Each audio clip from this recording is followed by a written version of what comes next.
जेव्हा सगळे दरवाजे बंद होतात तेव्हा स्वामी एक असा मार्ग उघडतात ज्याची कल्पनाही आपण केलेली नसते.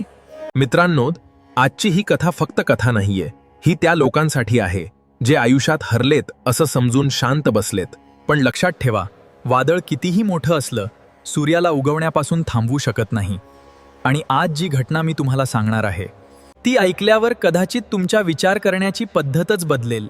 म्हणून व्हिडिओ शेवटपर्यंत नक्की बघा. एका छोट्याशा गावात एक वृद्ध आई आणि तिचा एकुलता एक मुलगा राहत होता. घराची परिस्थिती साधी होती, पण मनात श्री स्वामी समर्थ यांच्यावर अढळ श्रद्धा होती. मुलगा रोज कामाला जाई आणि आई घरात बसून नामस्मरण करत असे. एके दिवशी अचानक मुलगा कामावरून परतलाच नाही. संध्याकाळ झाली, रात्र झाली, पण त्याचा काही पत्ता नव्हता. गावात चौकशी झाली, पण कुणालाच काही माहिती नव्हतं. आईचं मन घाबरून गेलं. तिच्या डोळ्यातून अश्रू होतं, पण मनात एक विश्वास होता, स्वामी माझ्यासोबत आहेत. रात्रभर ती झोपली नाही.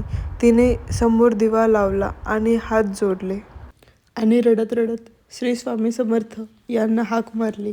स्वामी, माझा मुलगा कुठे आहे मला माहिती नाही, पण तुम्ही त्याला सुरक्षित परत आणा. मी तुमच्यावर पूर्ण विश्वास ठेवते.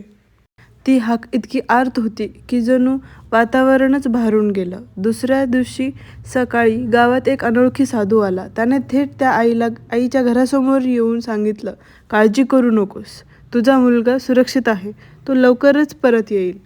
आई थोडी आश्चर्यचकित झाली, पण मनाला दिलासा मिळाला.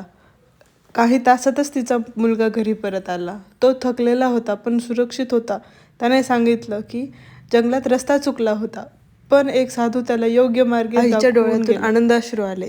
तिला लगेच जाणवलं, तो साधू दुसरा कोणी नसून श्री स्वामी समर्थ होते. त्या दिवशीपासून तिचा विश्वास अधिक दृढ झाला. ज्याने मनापासून हाक मारली त्यांना स्वामी कधीच एकटे सोडत नाहीत.